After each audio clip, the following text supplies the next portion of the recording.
Listen, this is where the Bible gets. And this is, wait a minute, hold on. Is this? It's giving HBO 3 o'clock in the morning. It's giving Cinemax not rated. It's Genesis 19, yeah. Go ahead. Genesis 19 is something other than what I expected.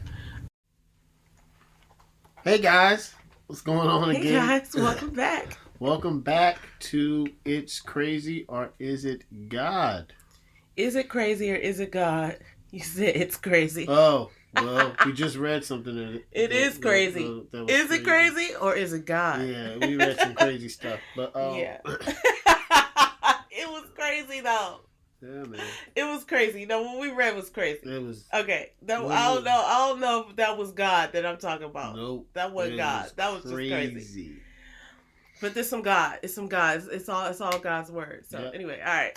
Yeah. Okay, so what did we start off with? How was your week? Yeah. Yeah. How was my week? My week was a little hectic. So, but I got through it, and actually some stuff that I had prayed about last week was like manifested this week, and it's so amazing. Yeah. You know, through other people, how God can work. And so I had a pretty decent week. I mean, I got through it. I got a lot of stuff done. Yeah. Starting to recognize just I have a theory on the word balance, but just starting to recognize the need for balance in my life and what that means, because it doesn't mean what I thought it meant. You know what I mean? Yeah. So, just learning about myself, learning about God. I say I had a pretty good week. Yeah, my week was sorry guys, somebody's disturbing me. Buttercup is always, as soon as we start filming, she wants to actually, when we sit here, we read here too. As soon as we start reading, she comes right over. Probably she wants to read the Bible. Because animals are close to God. You know, I mean, that's what I assume. Hey. Yeah. So, my week was good. What I prayed for, my week was a little hectic. There is no balance. There is, but I do like your definition of it. We'll get into that another date. But it was a good week. It was. I could have did some things better, just like everything else in life. Yeah. I did pray. And you know the saying that God answer your prayers is just might be the answer you want? That's what happened. So, but you have to listen, because it's what he's going to give you, right? Just like, I know this is a clip that Morgan Freeman says from one of our favorite movies. It's Noah. Steve Carell's in it. Oh, you talking about the I forgot what the movie's called, but Steve Carell's in it. And Bruce Almighty? Almighty? It's Evan Almighty. Okay. Evan Almighty. And Morgan Freeman was like, if you ask God for patience, do you think God's going to give you patience or an opportunity to be patient? Right. If you ask to get closer to family, do you think God is going to make you closer to your family or give you an opportunity? And that happened this week. Wow. Gave me an opportunity to get closer to you without any further detail. But so that's what happens. It's just that sometimes we think that everything is glitz and glamorous. Yeah, sometimes we think that I don't even know what you're talking about, but I know for me, sometimes I think you like praying for this shiny thing, like it's just going to be delivered at your door in an Amazon box. Like, thanks for the blessing, God. Yeah. But sometimes it's not like that. Yeah. Holly Furtick was saying one time, was it Holly Furtick? I don't know. Sometimes he changes the situation, and sometimes he changes you. Yeah. He changes your mind about a situation. Yep. And so when you ask for something in prayer, know that God is going to use you and the things around you to do his will, but you might get what you asked for. It Yeah. just might not look like what you thought it was going to be. But hey, Yeah. look. Yeah, like for an example, if you ask for a car and he gives you a '94 Camry, you ask for a car. Yeah. So, Or even like on a that. deeper level, because what I was talking about was on a deeper level, but I get what you're saying. Yeah. It's like, yeah. That's a good explanation I have, guys. Like, oh, I need to travel, and then this car comes hey, along. look, You're like, it's better than walking in the snow. Yeah, it's like, oh, whatever. I can't believe this. I need a car, and God's like, I gave you one. Yeah, Drive that reminds me of that saying where the guy sends a plane, a train, and a bus, and it's like, oh, God, I thought you were going to save me. He's like, yeah, I sent you well, I messed it up. But anyway, people who don't know that, sorry, I messed it up for you. Maybe one day somebody will say it the right way. Yeah. So, but that's all. So let's get into it, man. This week we read Genesis 12 to 24. Mm-hmm. And we discussed earlier, we found out this is in the same timeline of Job. It's around this. It's around the same timeline. Yeah. So it's interesting when we see these, illustrations in the Bible. Yeah.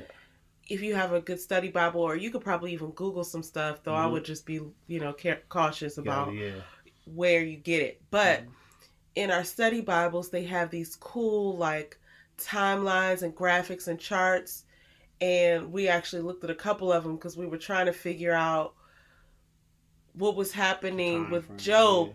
There's something I'm going to touch on with that too, because when we start talking about Abraham or Abram, I saw something earlier that I was like, oh man, I didn't even think about that. But yeah, it was happening at the same time. Yeah. After Noah. Yeah. Right after the flood. Yeah. And maybe not even necessarily after Noah himself, because I can't remember how long he lived. Yeah. But it was after the flood. Yeah. And the same around the same time that this was happening to Job, this was happening with Abraham. Yeah. So yeah, that's exactly what you just said. Yeah, it's okay. So because the flood happened, the great flood, and then time passed where Noah and his sons, the nations separated with languages, Tower of Babel, and this is after that, because now we're starting, and Job and Abraham is starting to be different places they go. Canaan, Sodom, Zoar. It's different people with different languages and different customs. Right? It's starting to be split. So that's where it happened around. Because remember, Job, Elihu was one from the same place. I put together and connected, hopefully correctly, that... Is he from Zoar? So Job was from Uz, and there was a person named Uz that was mentioned. Yeah. But one of his descendants or relatives, I think, was the bloodline of Elihu. I think. And he was probably still around at the time. Well, obviously, because he was the one who went to talk to Job. Yeah. But he was a younger man, remember? So if he was indeed sort of related to somebody that Abraham ran into. Isaac's age, maybe around there. Maybe, because Isaac and Ishmael was around the same age. They say he was younger. Ishmael was 13 when Isaac was born, something like that. I think so. But it's interesting because they were all young men at the time. Like, they came up together. Yep. Yeah. They were in the same graduating class. Yeah. So now Abraham 12. So, we always ask the questions in the 365 Daily Bible Reading Plan by TeachSundaySchool.com. So right now, we're going to 12 through 15. This is interesting because I think that this is when Abram tells half-truths and he starts doing this stuff. Yeah, Abraham was wild. Or Abram at this time was wild. Yeah. So, one instance, I think that he went to go visit Egypt and Pharaoh, and Sarai, that was his wife, he would tell kings, that's his sister, and say, here, you can take her, but he only did it because he thought.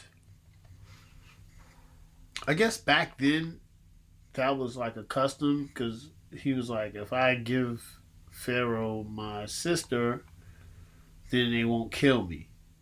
But God visited Pharaoh in a dream and said, "Hey, if you touch that man's wife, I'll curse you." Wait, that wasn't Pharaoh. Pharaoh actually went through with it, and he was played. Oh, that's right. I'm sorry. Right? Pharaoh did. Because Yes. Abram, look, this is why. Because Abram walking around telling people that his wife is his sister. Which it wasn't Pharaoh's fault, you know. Like it's. I mean, but Pharaoh, whatever. Did he know it was his wife, and he still did? He didn't know. So this is what Abram was saying to his wife. Look, I know you're a good-looking lady. Yeah. He said, I know you're beautiful. If I tell people that you're my wife, surely they'll kill me. Yeah. Right? So they can have you for themselves. So when we get to these places, tell them that I'm your brother. Yeah. Yeah, and you're my sister. And so because I guess she was a baddie, so you walking around and people were not there were like law abiding citizens. Mm-hmm. So they would just like, "Oh, we'll kill you and take your girl." Yeah. And I mean it was a wild time, but in order to kind of protect himself, he would have her lie, and she was with it. And I mean, I would imagine back in the day, they're trying to survive and stuff in this age, and I'm sure that it was a logical thing because he did. When that happened, Pharaoh was nice to him. He was good to him, but then they got plagued. Right? And then what happened then was he was like, why did you tell me this? He was like, take your wife and go. Yeah. Right? Because he sinned. He didn't know necessarily he was sinning right then in that instance. Mm-hmm. But he still caught the sin on the chin. And what's funny about that, not funny, but remember when you were saying back in, when we were talking about Job, about his boys, mm-hmm. and they were scared because back in that day, if you sinned, you would get dealt with. Yeah. And so when Pharaoh got that plague, because I was trying to figure out, how did they know that they were was God coming to everybody and telling them, you've sinned, now you must pay? Mm. Or did they just know? I don't know what the messaging was, but they knew somehow that, oh, this is because I've sinned. Yeah. So anyway. Yeah. I think it depends. Because we'll get to the place where Sodom and Gomorrah, I don't know if they were thinking that. I think some people try to live righteous and God says something to them where he knows that they'll listen. Yeah, and Abraham Abram at this time was a righteous man. And somebody had called him a priest at one point. Yeah. So he was obviously obedient too, one step at a time obedient. But he was still out here in these streets lying to these people. So, I mean, but you know, we all have our things. Everybody has a flaw, guys. Yeah. Abraham and his bloodline is immaculate. And but we'll get to later in that. So, the question is, Melchizedek. Hopefully I'm saying that right. Yeah, we're going to mispronounce this stuff, so just don't listen to that or go, look it up yourself. Melchizedek is considered one of the most intriguing characters in the Old Testament. Why? I just read this before we shot, and this is funny because I didn't, before we filmed, I didn't know who he was. So I think it's Melchizedek. Melchizedek. Okay. It's probably the only time we're going to say it right. Yeah, so right here in our wonderful Life Application Bible, this says that he was the first priest and king of Scripture. Oh. Yeah, and it says that he was telling others to serve God, and his character was reflected in his love for God. Mm. And they said he ruled in Salem, which is the future site of Jerusalem. Wow. So he was a priest of God more high. So it's funny that I've just read this. I was like, who is that?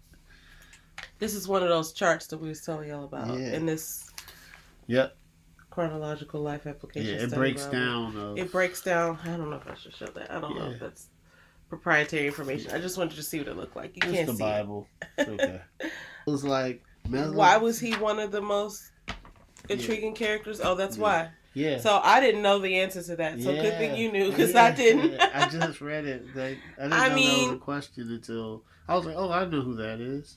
And I guess that's why I had it on there. Well, good thing James is paying attention, because I don't even... I mean, I remember not being able to pronounce the name. Yeah. But I didn't even remember. So, also God promised Abram blessings, and Abram and Lot. I think this is when Abram and Lot separated. Right. Yeah, so the thing about Abram is that his dad took him, his wife, and his grandson, which is his brother's son. Lot. Right? Lot. Yeah. Away from whatever land they were in. Mm-hmm. And I think Lot actually witnessed his father die or something like that. And the grandfather passed away. So then Abram was just like, that's my nephew. Look out for him. So eventually, though, because Abram was rich too. Yeah. He was blessed. So he had all the livestock. And eventually, after Lot was getting older and he had his livestock and his servants and stuff, they were kind of running out of space. So he basically was like, hey, look, go... just spread out. Like, you go up there and get your land or whatever. Choose whatever you want. So he did that. And later on, okay, here's what I was noticing. God told Abram, after that, after he sent Lot to find some land nearby, God told Abram to look up and look at the land, and that he was going to give him the land. He told him to get up and walk around. And I guess that's what set him out. Well, that's not what set him out on the journey, but he was basically like, this will be for your land. This will be your land and your descendants, and I'll make your name great. Yep. And that's when he looked up on the horizon and all that, right? Yeah, look northeast or whatever yeah. So I thought that was interesting, because it kind of goes back to that one verse about God giving you the desires of your heart. Because I don't know that he was even thinking about that before God was like, look up. Yeah. You know what I mean? But so then when later on, Lot ended up getting captured, right? And Abram had to go and get... that was Genesis 14. Abram saves Lot from the. So remember, it was that big battle. So they took Lot captive in 1412. So then that's when Melchizedek blessed Abram and gave him some stuff, right? Gave him 1/10 of all the treasure. But then Abram, good guy, he didn't want to, take too much, so he shared his spoils and stuff like that. But then, okay, this is another thing I think is interesting. After this, like whenever God or the angels come in a vision or whatever, they be saying stuff like, be not afraid. Yep. Right? I would imagine that's really scary, to be honest with you. Yes. Like, you just look up, and I don't know what distinguishes them as angels, but you have to know that, like, oh, they're interesting, right? They're different. Yeah. So, but they always say, be not afraid. Yeah, that was like when, we always hear our pastor say that when Paul was in jail. Yeah. Like, get up. Yeah, we haven't gotten to that part in our reading, but James just knows. Yeah. So anyway, okay, sorry. We were just talking about what was happening. Now, let's get to a very interesting part where around Genesis 16 and 18. This is the question. This is where it gets... How did God show compassion towards Hagar and Ishmael? So now let's go to find out who Hagar and Ishmael are. Abram and Sarai were old of age and wanted a child. And they were impatient.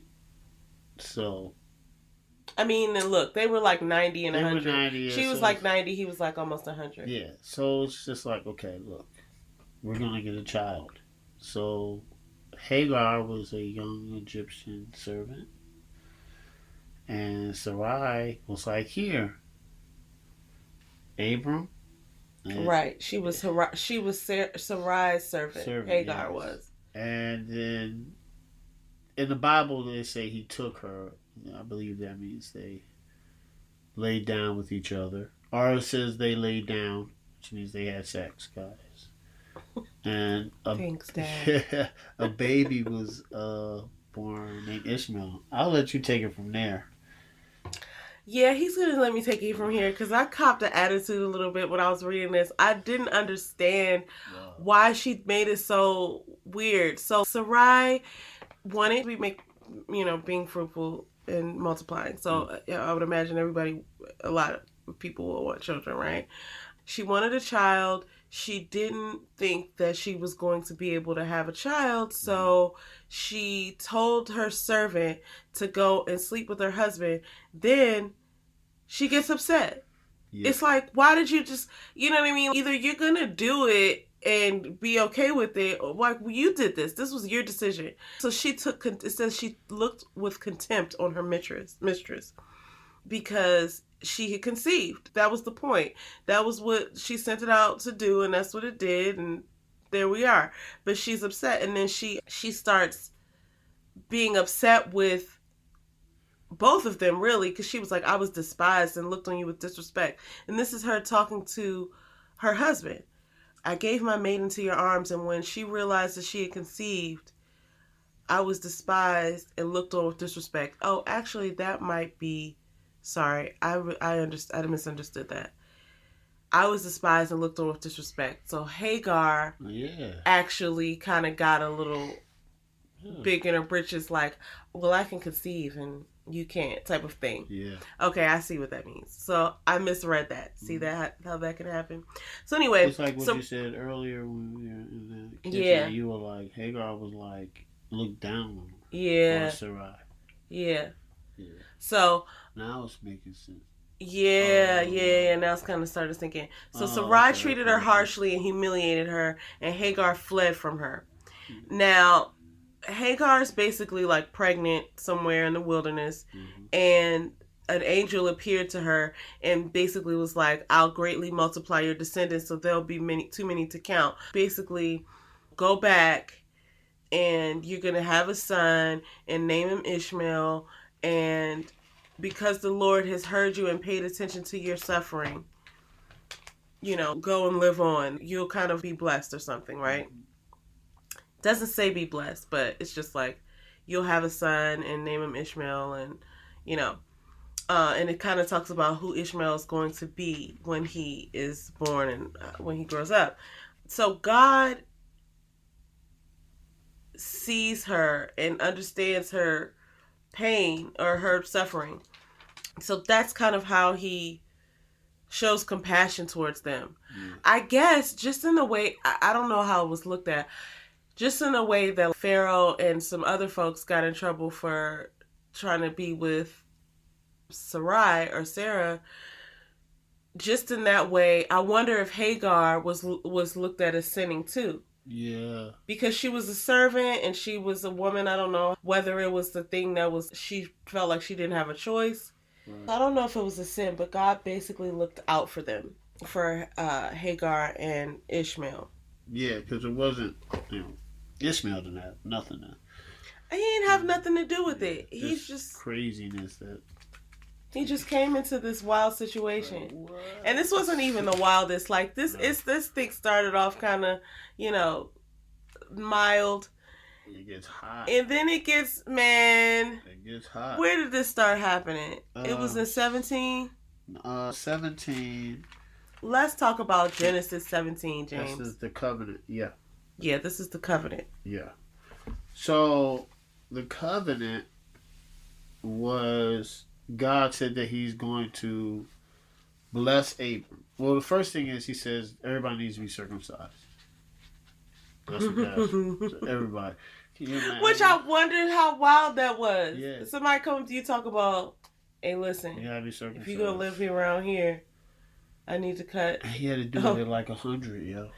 That's wild. So then he was talking about foreskins.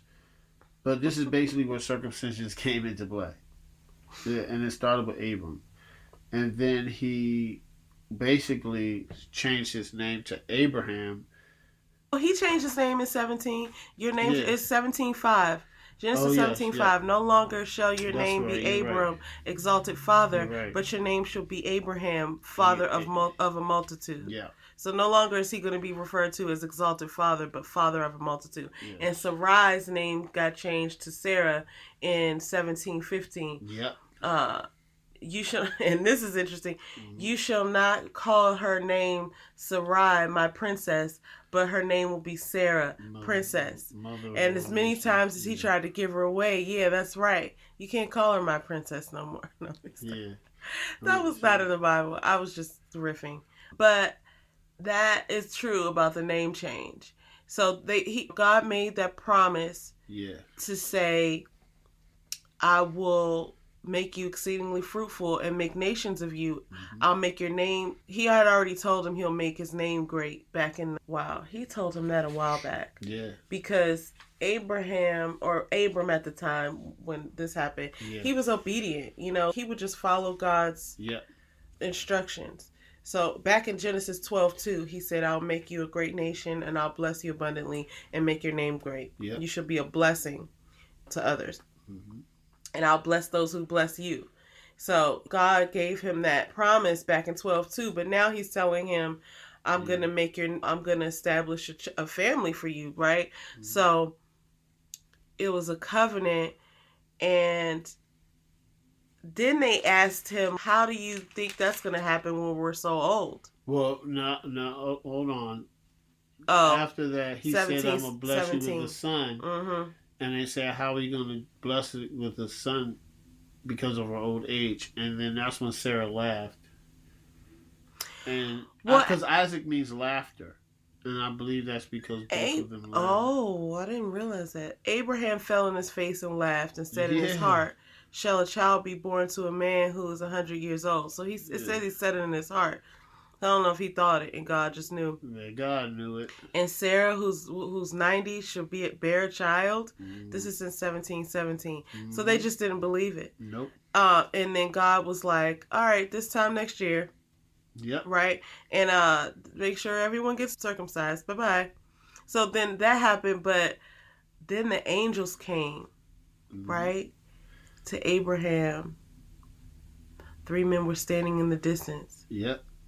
Now you remember that. That's when the 3 men were standing in the difference. Now we're about to get to the crazy part. So remember, this is the part when Abram was like, okay, come in, Sarah, cook for these guys. That's when they overheard Sarah laugh. Okay. And she was afraid to admit that she laughed.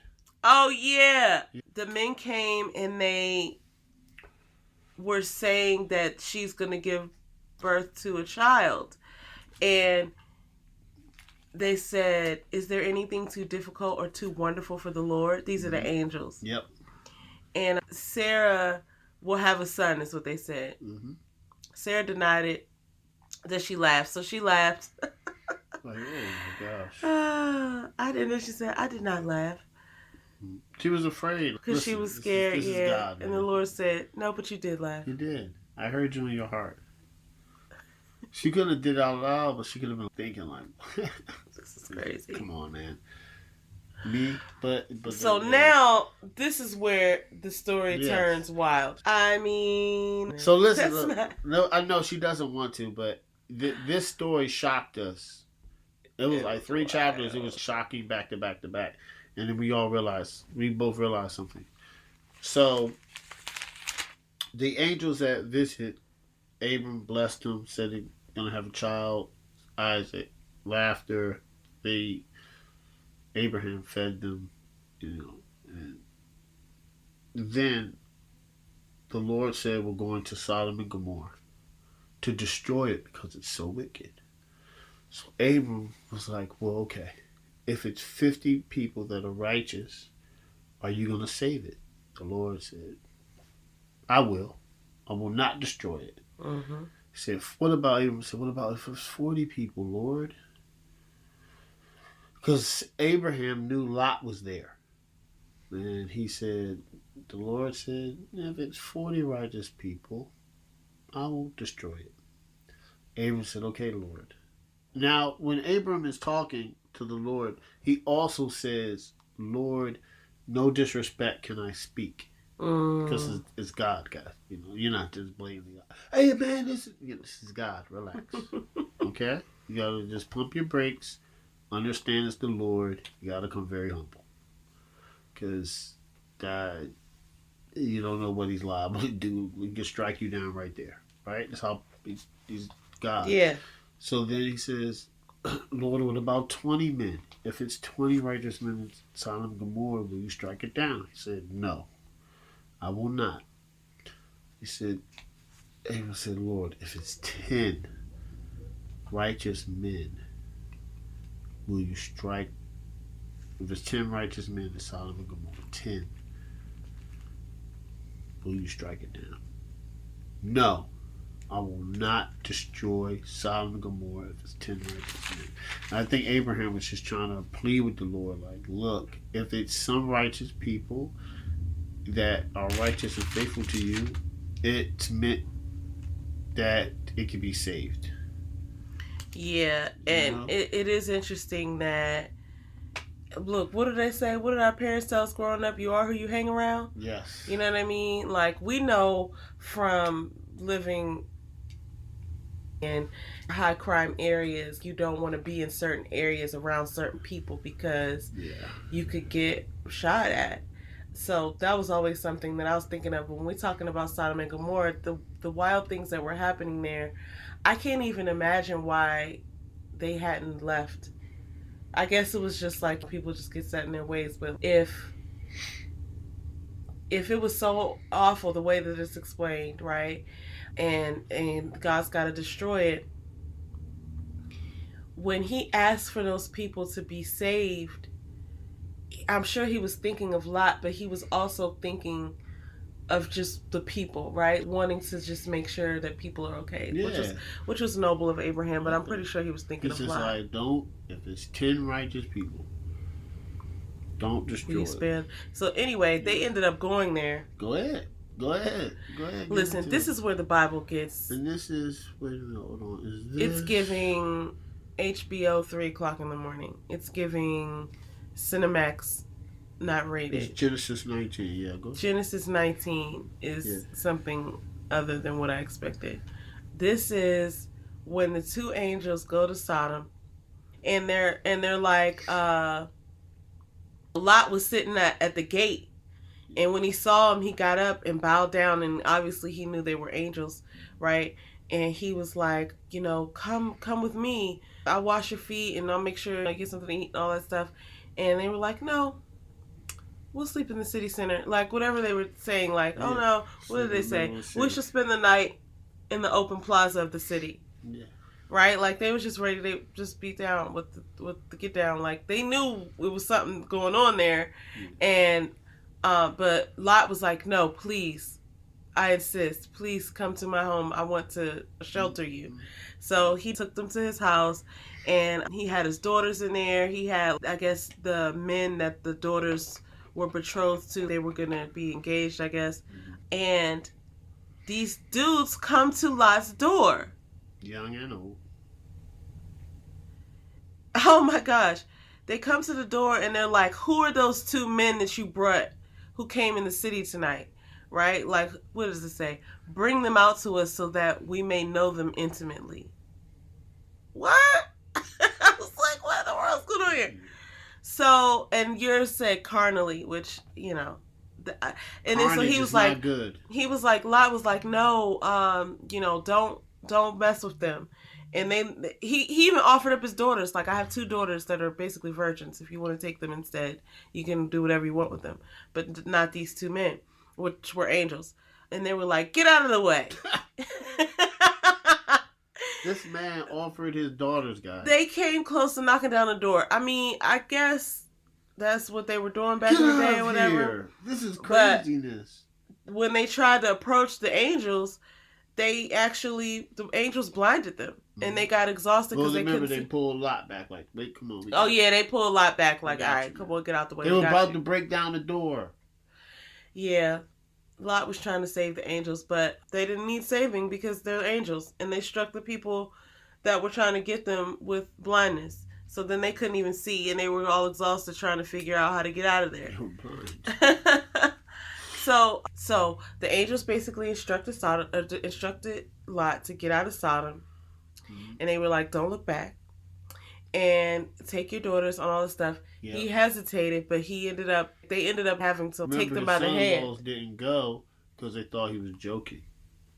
Ah. They were like, "Oh, whatever." He's like, "Nah, we need to go. We need to go." Right. So the girls that were gonna marry stayed in Sodom, and then he took his wife and his daughters, and they were supposed to go up like to the mountains or something. Which is so he funny. Actually asked, could they go somewhere else, and they were like, sure. Yeah. But Zora. Then I think so. Yeah. Then Lot's wife turned around. They said, "Don't look back." Okay, they told him that. Don't look back. This lady then turned around and turned into a pillar of salt. I just have to imagine how shocking that is. Actually, it said what, sulfur?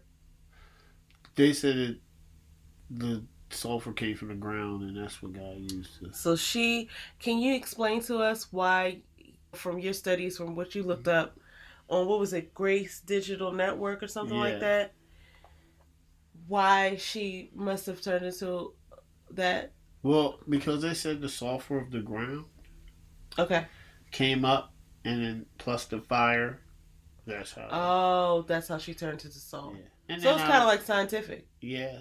And then I would imagine that, back the angels could have been like, told you not to look back. Or I'm asking you, why do you think she looked back from what you've now found? Because I did get this from Grace Digital Network. It's because she was still in the world. So she missed that place. Like she didn't want to leave. Yeah. And that place was so evil that it was being destroyed. Yes. I mean, forgive me for being so whatever, but I'm imagining like a crack house or a trap house or something like that, but the whole city, right? I'm just imagining whatever can be conjured in your mind and desired by the flesh is happening in this place. That's what I'm imagining. If it's got to be destroyed and burnt down, and people are banging down doors talking about, "Give me those two men, we want to know them intimately." Like, where are we doing? So it's just like, okay, they had to go and just shut that down, but she somehow is longing for this place, so it makes me wonder about what type of person she was. Like, she doesn't want to leave there. Yeah. You know? Well, I'm going to break this down. Let me break it down now. Yeah. So, break it down. Because if we think about it, no, I'm going to wait till later. Because I got to put it all together. Okay, that's cool. All right, so I'll just keep going with this. Guys. And then we're going to go into your questions.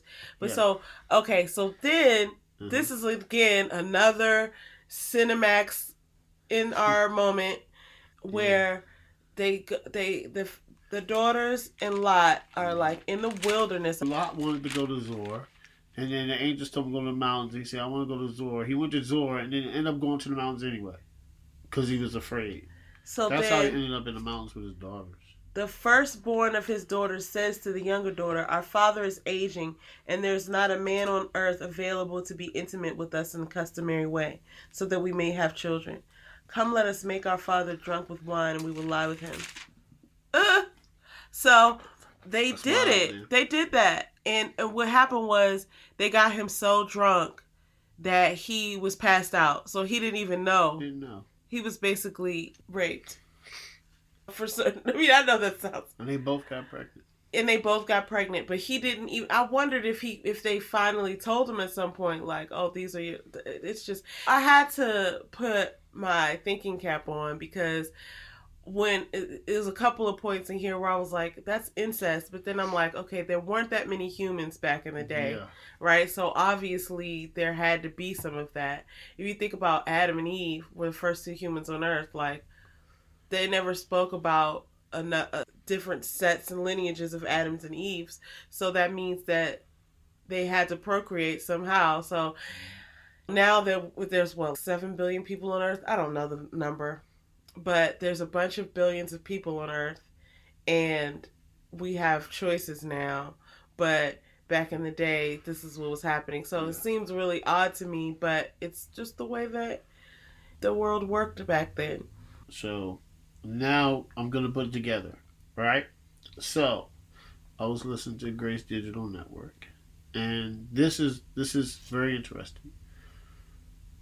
So Sodom and Gomorrah are considered the world, right? Because what what we're finding out, and what hopefully you're finding out, is how intricate the Bible is, and how things that are happening in the world are happening today are happening in the Bible. Mm-hmm.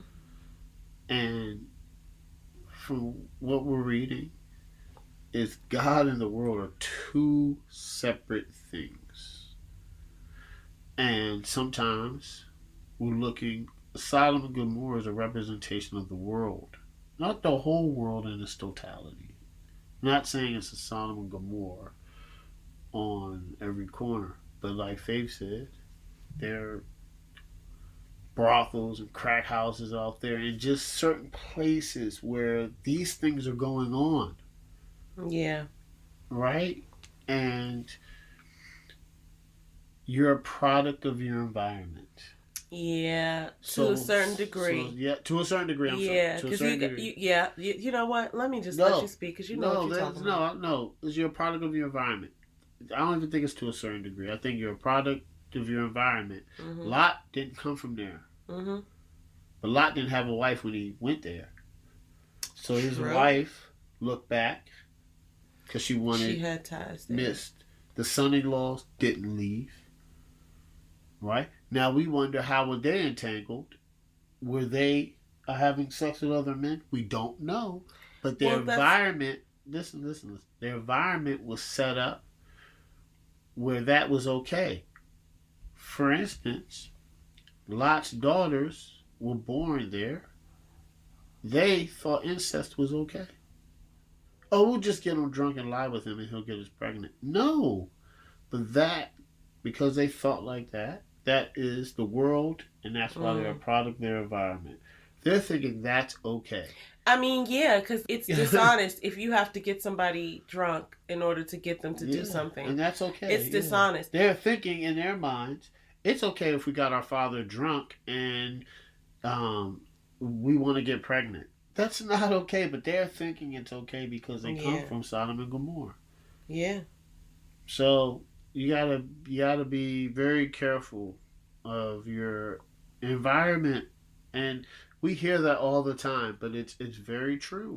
Yeah, because like I said, our parents used to tell us, you are who you hang around.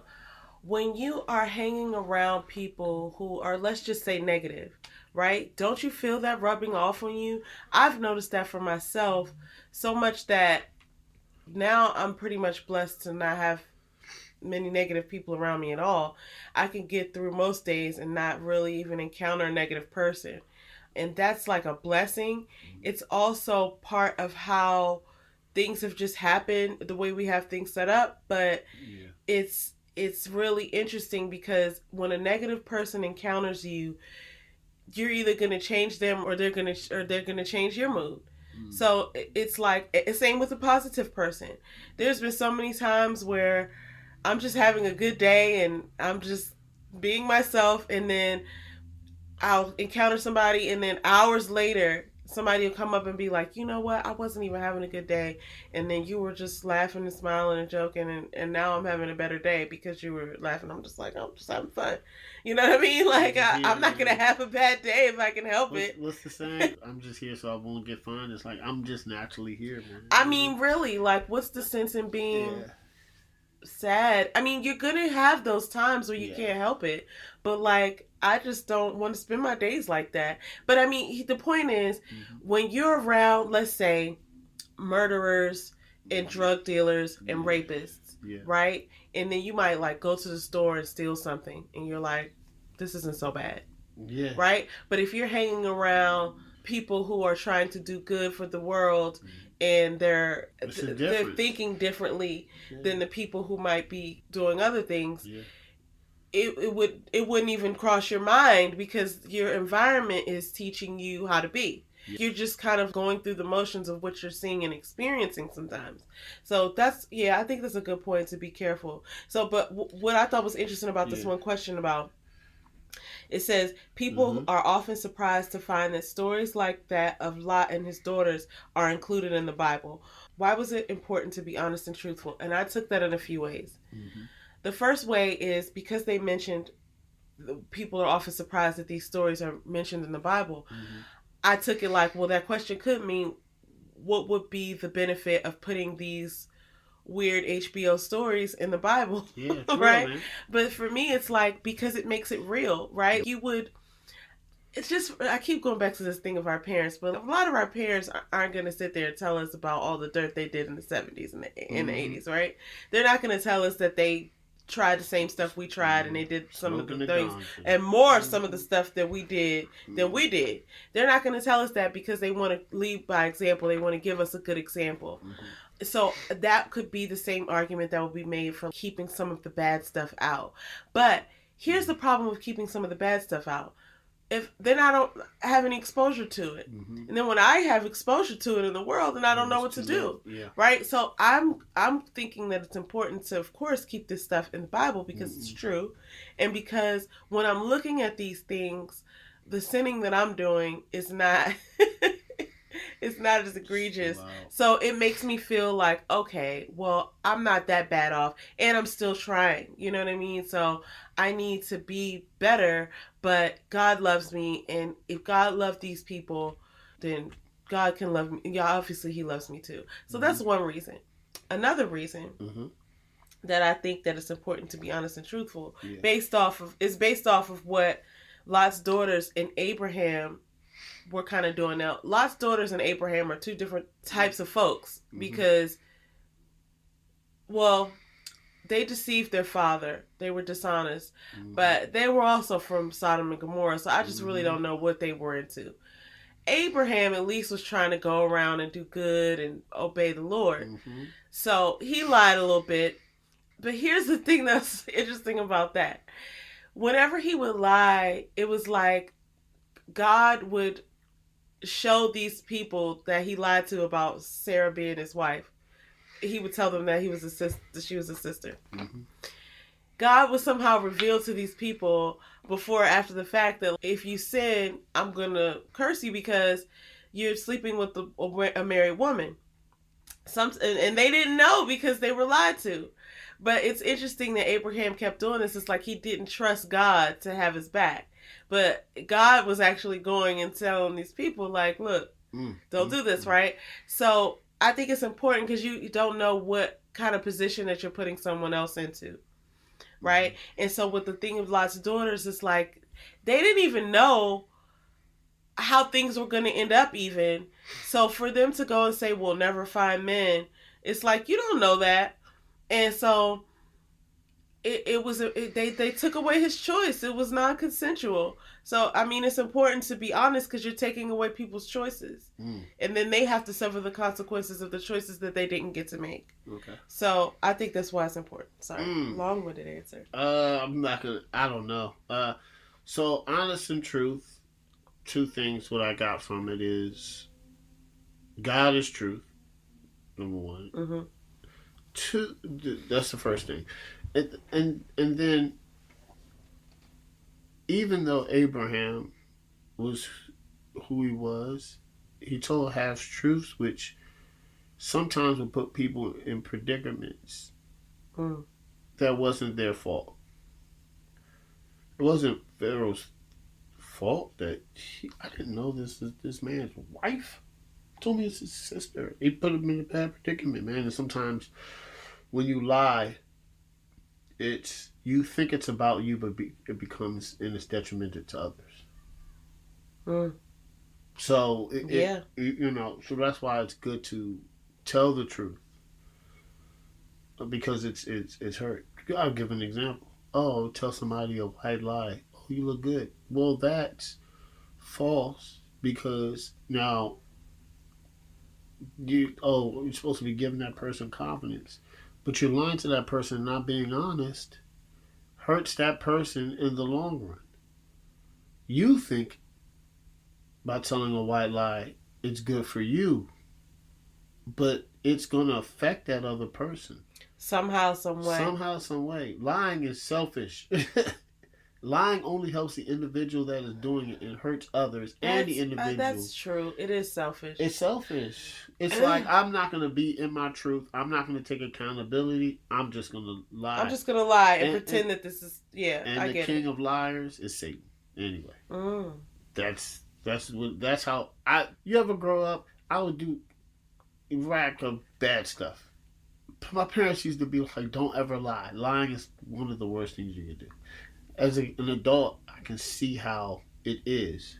Number one, that was the first sin, lying. Number two, the devil's the king of lies. And number three, lying is so selfish and so reckless for yourself, and then it affects others. You're saying the first sin not by man, but by the serpent? Yeah. Okay, gotcha. Yep. Incorrect. Ever. He lied. Eat this fruit. Yeah, it's surely it won't kill you. Yeah. I was thinking because I was thinking the first sin was eating from the tree, but I see what you mean there. Yeah, it wasn't the first sin by humans. It was the first, lie, the first lie that was ever told. Let me say this too, because we just mentioned this last week. I don't think we were filming when we talked about this. The truth. Yeah, I don't know. Were we filming? I'm gonna say it again. So if you heard it last week, we're gonna say it again. It's just I have trouble differentiating between our actual conversations that we have just day to day and whether we said it for the show. But it's so funny because it's just our life. Like we're just talking all the time. So the truth. Yep. There's something about the truth that resonates right with people. So you could find out a bit of information and it kind of matches like a magnet the rest of the truth that you take hold to. Yep. Which is why you can't always detect a lie, but when you do detect something that is confusing or in conflict with the truth that you've accepted, it doesn't feel good. It's just like it doesn't fit. But for some reason, when you hear somebody say something that is true, even if you had never really heard it or discovered it before, you can feel the truth out of it. It's like, oh, that makes sense, right? Along with what I already know to be true. So you like resonate. It resonates with you. Okay. The truth does that in a way where it's like, you don't even really have to have all the facts. When you hear the truth, it's just attractive, right? Because it's like, oh, that makes sense. It just matches with the other things that I know to be true. So I think that's another reason why it's important to be truthful, because like you just said, I was just piggybacking off of what you said, because you're like, telling a lie can just knock some things out of whack, and you don't really know which direction or shape it is going to take. Yeah. But just telling that little lie that you think might be serving you in some way, you just don't know, like the butterfly effect, how that's going to go and make its way to, first of all, it makes you a liar now. Yeah. Now it's easier for you to tell a lie. You ever notice when people lie, the lie grows? Yeah. It's never like... And I'm not suggesting that I've never lied before. Yeah, I've lied. Okay? And I'm not suggesting that I'll never lie again. No. But this is just a conversation about why you should be honest and truthful. The lie grows, So that's why I think... The lie does grow. It grows. So that's why I think honesty and being truthful, and... I mean, man, there's so many things that even Abraham... he shouldn't have, and like that we're gonna get to it, but no, Abimelech, like he told Abimelech, like, oh, so Sarah's my... I think it's Abimelech. But like I said, it's okay. Listen, we're gonna mispronounce this stuff, so please. So bear with Abimelech, it's okay. He told him that Sarah was his sister. And he's like, man, God came to him in a dream. And it's like, hey. And then Abimelech was like, man, this is why did you tell me this? Why would you tell me this? This doesn't just affect you.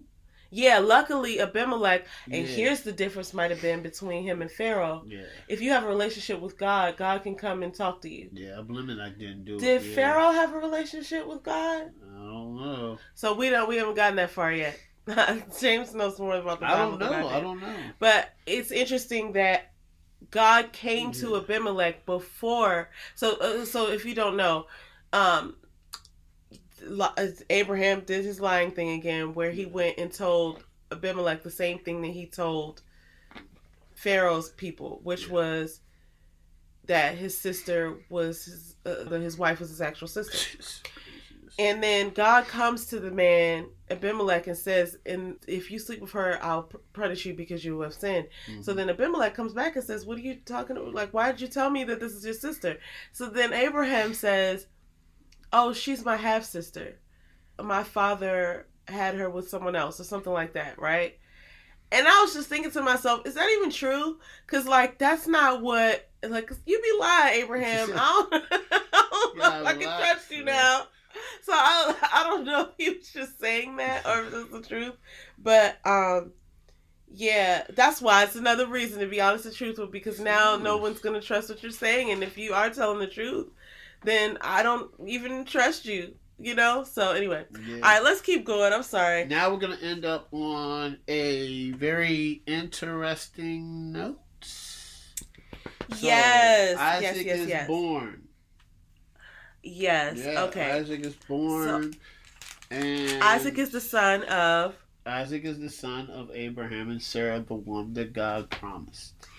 And Isaac has a half-brother, remember, from Hagar and Abraham. Mm-hmm. Hagar, the servant. And his name is Ishmael. So the half-brothers are Ishmael and Isaac.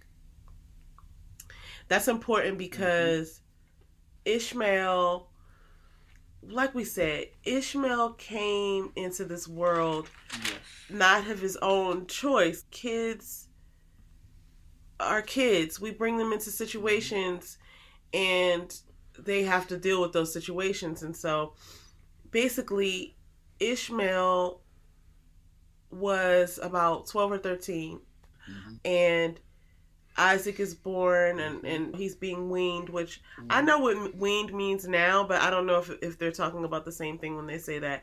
Ishmael, the older son, was mocking Isaac, and that caused Sarah to become irritated and say, "Get them out of here." So she basically made Abraham go and send them on their way. His Hagar and his other son, like, y'all gotta get out of here because my wife ain't happy. So when that happened, I just thought that was interesting because I could see how he could be jealous. Ishmael's coming into this world. He didn't have to be here. At first, before another son was born, he was the heir to everything. He was going to be treated well. He's the son of Abraham. And now that him and Sarah have basically their promised child in their wedlock, in their marriage, now Ishmael's kind of pushed off to the side. We only thought we needed you.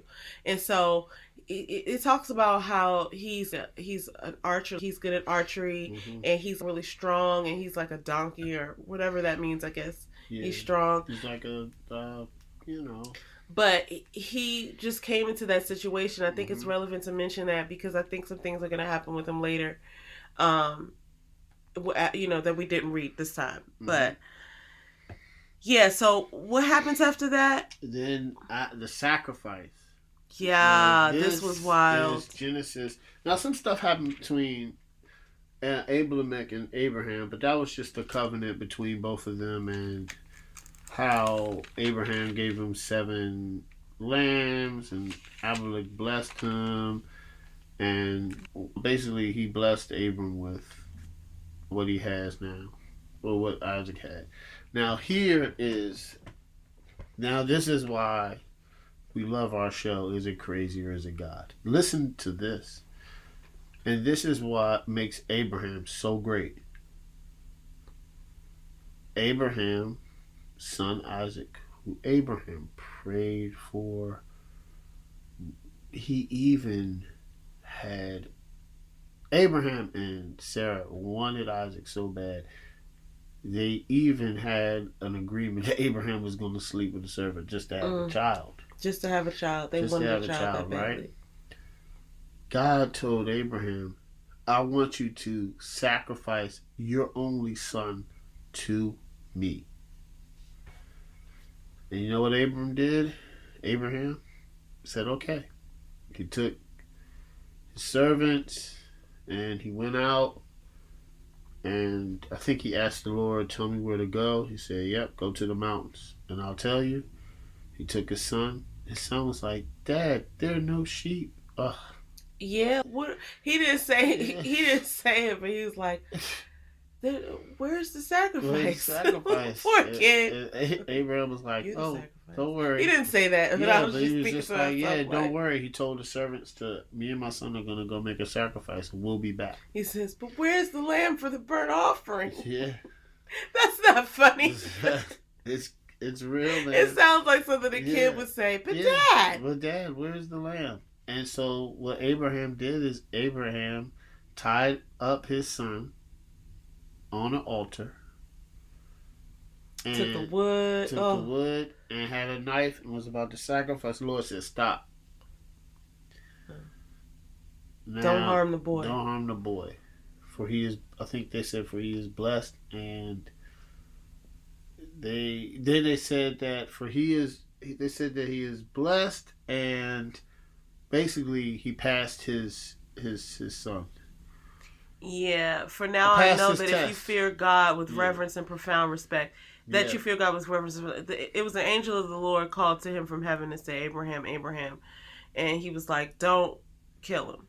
We just wanted to see if he was going to do it. Yeah. Like, that's how fearful Abraham was of the Lord. He was going to sacrifice his only son that he prayed 100 years for to God because God said so.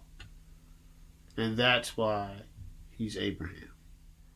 Yeah, and then luckily he didn't have to do it. Yeah. But I just thought that was really tough because I don't know anybody who would do that. Yeah. I mean, you just don't know. And this is another thing we talked about because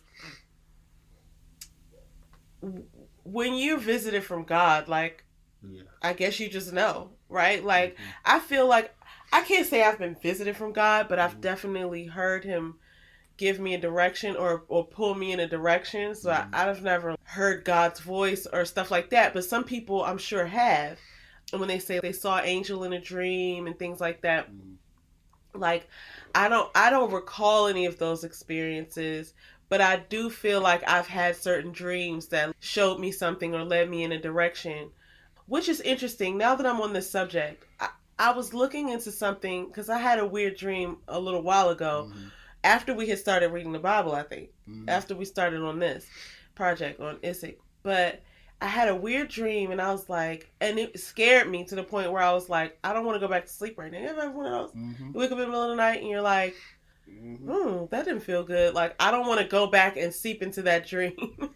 Because it was just that kind of like off, whatever. So I stayed up that night for a little while, but then when I finally went back to sleep, like I had prayed and everything before I went back to sleep. It must have been something like, that I thought that the enemy was messing with me or something. So anyway, before I went to sleep, I was Googling on my phone, what does this mean in a dream? Whatever it was the thing with the bus. The guy was on the bus and he was like, oh, I'm going to kill them. And then he did it and everybody started screaming and the guards were, it was a weird dream. Anyway, from that, I found out that when you have a weird dream, and you know how you go to these websites and they'll tell you what your dream meant, it's probably better that this website that I looked at this night was like, look and see what the Bible says about that dream. What does the Bible say about, like, people dream about, like, spiders or snakes or whatever, and you look it up and it says something on the internet about it, but if you look up what the Bible says about spiders or snakes, or if it's in there, whatever you dreamed about, right, that's probably what you should be probably paying attention to more than whatever comes up on the internet. I learned that night from that bad dream, but I was like, that's not a bad thing to share with others, so I just wanted to mention that. Yeah. Did I cut you off of what you were saying? No. Okay. So, yeah. I was about to say this. Wait a minute. The burnt offering thing. Yeah, the burnt offering that Abraham found a ram in the bushes. And they sacrificed the ram instead. Now the ram and it was like a blessing that, I don't have to kill my son. Yeah. Right? There's a lot of burnt offerings. It's a lot of burnt offerings. Do you want to say your comment that I told you not to say? I'm not going to say it. Nah. Okay, because Well, we're having some issues over here about PETA and look, things were happening in these days that don't necessarily happen the present day. Sacrificing animals. Yeah. There's probably some other. It's a lot of stuff. Probably when people come to your house, is we were talking about this custom for. This is going to lead right into a custom of washing feet. People don't do that now, but back then, right. I'm gonna do that next time somebody comes over. I'm gonna be like, "Let me wash your feet." I wonder what they're gonna say. They'd be like, I'll see you later." Yeah, because I think back then. And I'm not gonna do that, by the way. People walking around probably barefoot. Yeah, or with those sandals and stuff, right? It's like sit down and take a rest. Yeah, make you something. And there to was eat. a lot of unleavened bread, unleavened bread. I don't really know how to pronounce it. But I can't. So it was a lot, and I'm thinking that's because maybe there's no yeast, and it's just like, all right, it's quick, it's filling, and unleavened bread looks like naan. Right. Or like flatbread. Flatbread. So it's just interesting for that to say. Now we're gonna get into. Yeah. So Sarah, his wife, passed away. Abraham's wife. He made these arrangements to bury her in a cave, and everybody treated Abraham with respect because he was known as a man of God. Yeah. And basically, Abraham's wife passed away. He buried her in a cave, and then he said. Oh, I wanted to say this about caves. Caves, I guess, were something back then, because I know Jesus was buried in a cave. He rose again, guys, but initially he was buried in a cave. Sarah was buried in a cave. We're probably going to see a lot of other people buried in a cave. So it's just very interesting. There's something to look into. I mean, some of this stuff is just interesting. And I don't know if we said this in the beginning of the show. We always just like to say that our goal is for you to read along with us. We want to know your perspective. We want to know what you think. So that's a good question for our audience. What do you think the relevance of burying someone in a cave is? Yeah. Right? And it's a good question. Yeah. What do you think the relevance of that is? What do you think that means? Yeah. So another thing, what happened was after he buried his wife, he was getting older in age, and he told one of his servants to go and find a wife for his son, Isaac. Yeah. Now, when he gave him instructions to go find his son, he was specific. He was like, go back to the land of my relatives. Don't go to Canaan, right? And didn't he say that? He was like, don't go around here. I don't know what he said. I think he said, don't go to the land that he left. Him and Lot left, I think. He's like, yeah, whatever you do. Yeah. Oh, that's what he said. He said, don't take my son back there. To Mesopotamia. Yeah, he was like, go find a wife. He was like, the servant was like, well, what if she doesn't want to come back with me? Should I take your son and go get her? He's like, whoa, don't take my son there. Whatever you do, basically. Like, don't take my son there. You must never take my son back there. That's in Genesis 24:8. If the woman is not willing to follow you to this land, then you will be free from this, my oath, and blameless. Only you must never take my son back there. I don't know what that is. Yeah. But he was very adamant to say that because he said it twice. So then, basically, the servant follows directions. Yeah, he said he didn't want his daughters to marry. He said, okay. Based on experience of inhabitants of Canaan, whether the Sodomites or Philistines, Abram did not want Isaac to marry a woman from the daughters of Canaanites. Instead, she must come from his relatives 100 miles away. That's what it is. He didn't want, you're right. But I didn't know why. So I didn't either. That's why. See, a lot of this stuff is so hard. You're not going to memorize everything in the Bible. You probably witnessed so many stuff that was going on. And look at what we just said about Lot's daughters. Yeah. Right? It's like you've been exposed to so much. I really don't know what you're capable of. Yeah. Right? So maybe he just was like nah, they're from the wrong side of the tracks. Yeah. We got to, because I can only assume that you're right. The wrong side of the track. I mean, not the way that it would mean today. Yeah. That would be discrimination today. And I wouldn't tell my son that you shouldn't marry her because she's from, Maryland or something like that, right? Yeah. But I think okay, here's the thing, because he had some promises with God, and so he obviously had some insight into what he was trying to do. Yeah. So I don't know whether he was just being picky or whether he was like, oh, this is for purpose. Yeah. Right? Follow my instructions, because he was very direct and he was older. So the servant, what's his name? Eliezer of Damascus. I don't know how to say his name either. So the servant was very obedient to Abraham. Yep. He went, he had, prayed. He was like, okay. He got to where the water well was, where the women would come out at dusk and get water. And he was like, he went to the town that he told them to go to. And he was like, okay. He sat there and he was like, okay, God, if you send out these women or whoever comes out, the first woman that offers me water and offers my camels to drink water, that's probably the gal for Isaac, right? And so lo and behold, here comes this pretty woman with her water jug on her shoulder, and she encounters the servant, and he's like, "May I please have some of your water?" And she had went and filled the thing up first, and then came back. It was like, he was like, "Can I have some of your water?" And she was like, "Sure." She quickly brought it down for him to have a drink. Then she was like, "I'll feed your camels water too." You know what I mean? So then he was like, "Okay," and he praised God. He was like, "I think this is the person." Yada yada. So then he goes to the. He asked her who her family is. Yeah. And we had to work out on paper exactly who she was. So she was related to them, but she was like a second cousin or something like that, right? Her grandfather was Abraham's brother. But remember, Isaac, Abraham's son, is young because Abraham was so old when they conceived him. So they're probably right around the same age, I'm assuming. Anyway, the servant goes back to the house.